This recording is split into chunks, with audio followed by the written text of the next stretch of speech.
இன்னைக்கு இந்த ஒரு நிமிஷம் வீடியோல ஒரு சின்னதா மார்னிங் ரொட்டீன் பார்க்கலாமா? மார்னிங் 6:30 இருந்து எடுத்து ஒரு 9:30 வரைக்கும் நான் என்னெல்லாம் ஒர்க் பார்த்தேன்னு வாங்க.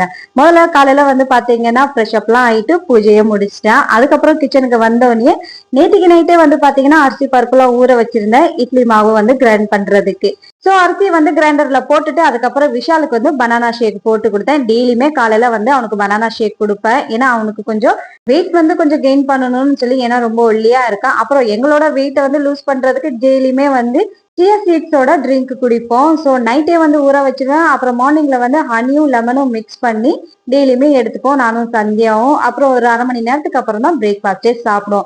இன்னைக்கு பிரேக்ஃபாஸ்ட்ல வந்து பாத்தீங்கன்னா நேற்றுக்கு மார்னிங் வந்து பிரேக்ஃபாஸ்ட்ல பூரிக்கு கிழங்கு வச்சிருந்தேன். ஸோ அது மின்றதுனால இன்னைக்கும் வந்து அந்த கிழங்கு கூடயே பூரிய போட்டு சாப்பிட்டு வச்சு, அப்புறம் கடைசியா வந்து பாத்தீங்கன்னா வாஷ் பண்ண துணி எல்லாம் இருந்தது, அதுவும் மாடியில போய் காய போட்டுச்சு. ஸோ என்னோட டே இப்படிதான் ஸ்டார்ட் ஆனது. எப்படி இருக்குன்னு கமெண்ட்ல சொல்லுங்க. Bye by.